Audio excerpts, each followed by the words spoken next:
వైష్ణవి యొక్క మరణ వార్త మనందరికీ చాలా బాధాకరమైన విషయం అండి. వైష్ణవి అమ్ము అనే యూట్యూబ్ ఛానల్ని నేను రీసెంట్గా విజిట్ చూడటం జరిగిందండి. సో అక్క వీడియోస్ చాలా బాగుంటాయి. నేనైతే ఎక్స్పెక్ట్ చేయలేదండి.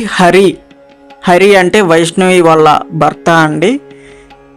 వైష్ణవి వాళ్ళ భర్త వైష్ణవి అక్కని దారుణంగా హత్య చేసి గొంతు పిసికి వంటగదిలో ఉండే చాకుని యూజ్ చేసి పొడిసి చంపేయటం జరిగిందండి. సో నేనైతే మనం చూసినట్లయితే ఒక టీవీ న్యూస్ ఛానల్లో మనకి హరి వాళ్ళ అమ్మ వాయిస్ అనేది మనకి వినిపించడం జరిగిందండి. ఒకవైపు హరి మరియు వాళ్ళ అమ్మగారు మాట్లాడుతున్నారు, ఇంకొక వైపు వైష్ణవి అక్క అయితే మాట్లాడుతుంది. సో వీళ్ళిద్దరూ కాన్వర్జేషన్ వాళ్ళకి ఒక ఆర్గ్యుమెంట్ అయితే వచ్చిందండి.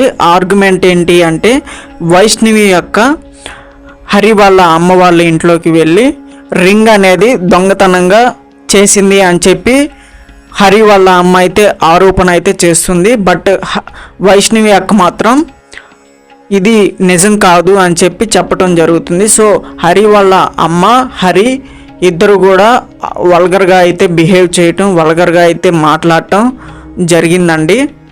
సో వైష్ణవి అక్క తప్పైతే ఏమీ లేదు. ఈ వీడియోలో మనం ఆ వాయిస్ అనేది నేను విని మీకైతే చెప్పడం జరుగుతుందండి.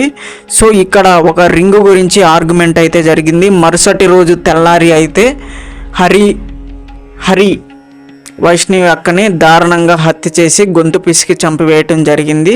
సో నేను దీన్ని తీవ్రంగా ఖండిస్తున్నానండి. సో చాలా బాధగా ఉంది నాకు. సో హరికి కఠిన శిక్ష పడాలి, లేదా 15 మంది అన్నదమ్ములకి హరిని విడిచిపెట్టేయాలి అని చెప్పి నేనైతే చాలా కోరుకుంటున్నాను. సో నాకైతే చాలా బాధగా ఉందండి. సో ఇలాంటి విషయం మరి ఎక్కడా జరగకూడదని నేను మనస్ఫూర్తిగా కోరుకుంటున్నాను. ఇలాంటి విషయాలు ఇంకా రిపీట్ కావద్దు అంటే సరైన న్యాయం జరగాలని నేనైతే కోరుకుంటున్నాను.